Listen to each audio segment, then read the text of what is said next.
Salut à toutes et à tous, j'espère que vous allez très bien aujourd'hui. Ici c'est Mike Logobiel, ce dresseur de codes. Aujourd'hui nous allons approfondir les listes chaînées. Nous allons découvrir comment faire pour créer une liste chaînée d'entiers. Allons-y. Alors, qu'est-ce que c'est déjà qu'une liste chaînée? Donc une liste chaînée c'est tout simplement une structure de données comme les tableaux, ok?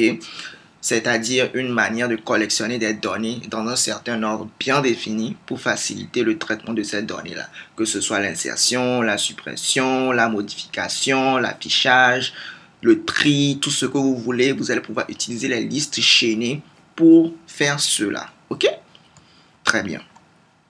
Maintenant, si on souhaite par exemple créer une liste chaînée d'entiers, c'est-à-dire on va commencer par 5, on va créer 5, après on va créer 4, après on va créer 10, après on va créer 17. Ok?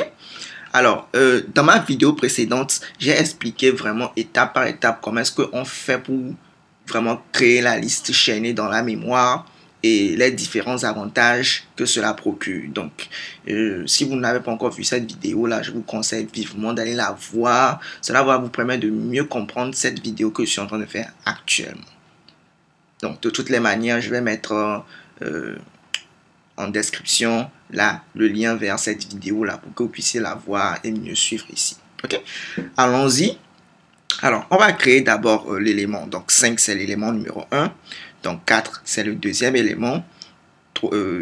10, c'est le troisième élément. Et 17, c'est le quatrième élément. Donc, pour ce faire, comment est-ce que cela va se passer en fait?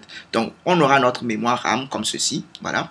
Et on va dire, OK, au début, on va allouer suffisamment d'espace dans la mémoire RAM pour créer notre premier élément qui n'est autre que 5. Donc, voilà, on a alloué, OK, suffisamment d'espace pour créer notre premier élément qui n'est autre que 5. Ensuite, on va dire qu'on va allouer suffisamment d'espace pour créer notre deuxième élément qui n'est autre que 4. Donc, voilà. Donc, puisque l'allocation se fait de manière aléatoire dans la mémoire RAM, donc, peu importe quelque part où cela va se passer, on sait que dans la mémoire, on aura réussi à créer suffisamment d'espace pour stocker, OK, notre entier 4. Maintenant que on a réussi à créer nos deux entiers 5, non, 5 et 4 dans la mémoire RAM, puisque ce n'est pas un tableau où on sait que le premier élément c'est à l'indice 0, le deuxième élément c'est à l'indice 1, ainsi de suite, puisque c'est une liste chaînée et que les cases qu'on crée ne sont pas contiguës, c'est-à-dire elles ne sont pas côte à côte forcément, il faut que l'on trouve un moyen de relier 5 et 4. Ok? Donc voilà, pour relier les 5 et 4, bon, pour l'instant c'est juste un point de vue schématique, mais on va pouvoir faire quelque chose de ce genre. Donc on va vouloir créer, ok, voilà, un lien, un moyen pour à partir de 5 retrouver ici 4.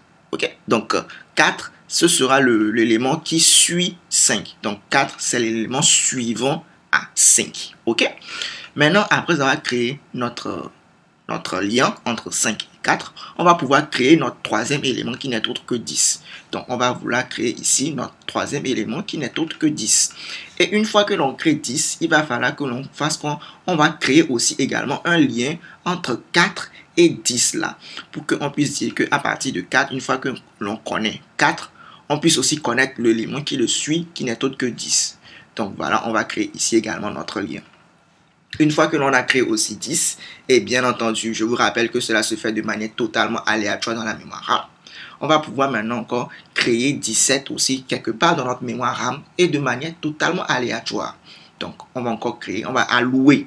Voilà, on va allouer suffisamment d'espace dans la mémoire RAM. Quelque part dans la mémoire RAM, on s'en fout du lieu, mais quelque part dans la mémoire RAM, on va pouvoir allouer de la mémoire et créer notre quatrième élément qui n'est autre que 17. Et également, on va s'assurer de créer un lien entre 10 et 17 pour s'assurer que une fois que l'on est à 10, on puisse toujours trouver 17. Voilà. Donc, comme ceci, on a réussi à créer 5, 4, 10, 17 et à trouver un moyen de faire le lien entre 5, 4, ensuite 4, 10 et ensuite 10 et puis 17. Clairement, ceci, c'est d'un point de vue schématique. Ok. Donc, concrètement, ok, ceci ne va pas fonctionner comme ça si on se dit que ok, cette flèche là va venir automatiquement. Non, il va falloir qu'on la créer, il va falloir que d'une manière, on crée cette flèche-là, ok? Actuellement, ce schéma-ci ne va pas bien fonctionner parce que on n'a aucun moyen de vraiment créer ces flèches-là. Donc, ceci, c'est vraiment virtuel. Pour l'instant, ces flèches-là, avec ce schéma-ci, on ne peut pas les créer. Ok?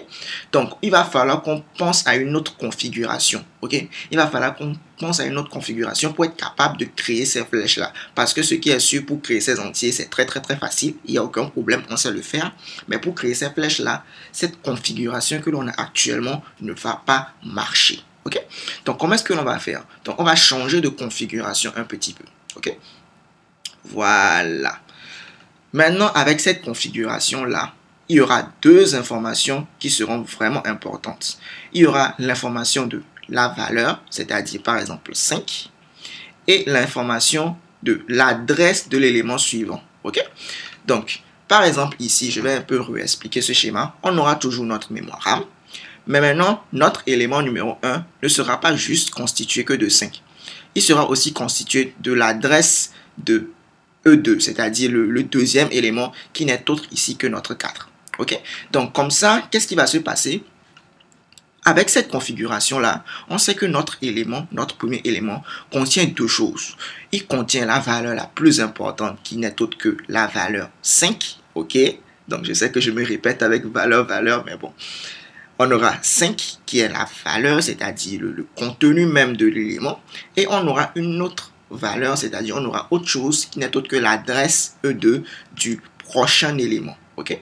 Donc, il va falloir que d'une manière, on puisse avoir l'adresse de E2 et on va dire à E1 lorsqu'on le crée, ok, on t'a créé maintenant ton élément suivant est à cette adresse-là dans la mémoire RAM. Rappelez-vous, comment est-ce qu'on fait pour trouver les adresses? Ça, on l'a déjà vu. C'est grâce au pointeur. Donc, grâce au pointeur, lorsqu'on va créer l'élément E2, on pourra connaître son adresse et on pourra dire à l'élément E1 lorsqu'on l'a créé que ok, on t'a créé, mais l'élément qui te suit se trouve à telle adresse là que l'on pourra obtenir grâce au pointeur. N'est-ce pas, les gars et les go? Très bien. Donc, c'est comme ça que l'on va faire ici aussi également.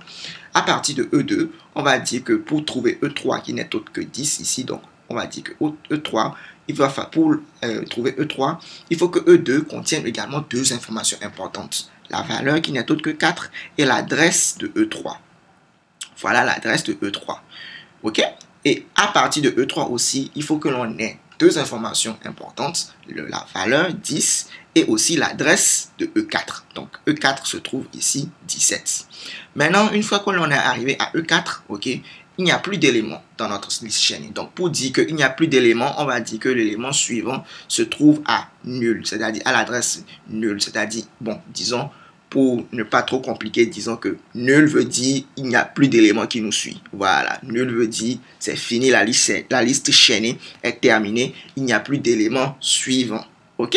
J'espère que vous avez compris ceci. Donc avec les listes chaînées, gardez-vous en tête deux informations importantes. La valeur, le contenu, par exemple 5, et l'adresse de l'élément suivant que l'on peut obtenir grâce au pointeur. Ok? Maintenant, vous allez voir que ceci-là, ce n'est pas, par exemple, si on veut créer l'élément E1, ce n'est pas un type aussi simple comme ça. Ce n'est pas un entier. Vous n'allez pas me dire que E1 comme ceci, E1 comme ça, qui contient à la fois 5 et une adresse. Tout ça, c'est un entier. Non.